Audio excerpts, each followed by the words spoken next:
मंत्रिमंडळाच्या साप्ताहिक बैठकीत अतिवृष्टीचा आढावा, पुरात अडकलेल्यांची सुटका आणि नुकसान भरपाईची उपाययोजना मंत्रिमंडळ बैठकीसमोरचे महत्त्वाचे विषय। पंकजा मुंडे बीडच्या पूरस्थितीचा आढावा घेणार, नागरिकांना सतर्क राहण्याचे मुंडेंचे आवाहन।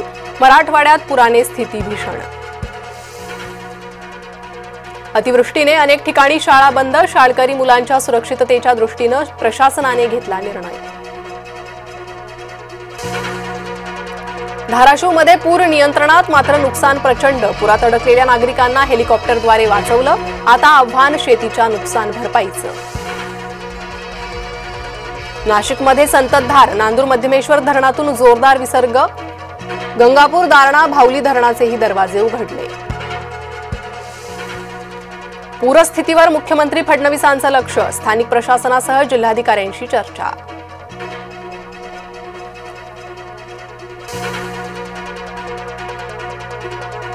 ओला उबर चालक आता आकारणार सरकार मान्य शुल्क, चालकांनी अधिक शुल्क आकारल्यास कंपन्यांवर कारवाई।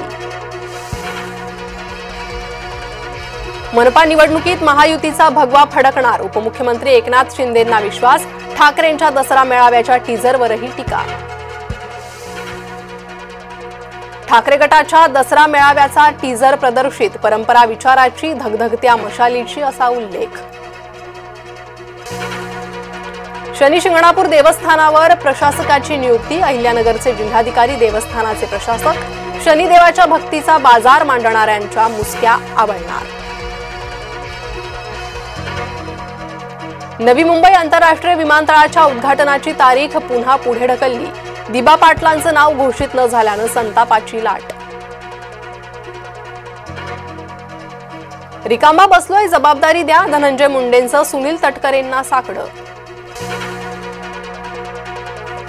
विश्व हिंदू परिषदेकडून गरबा आयोजकांसाठी पत्रक जारी, गरबा उत्सवात गैर हिंदूंना प्रवेश वर्जित करावा, विश्व हिंदू परिषदेचं गरबा आयोजकांना आवाहन।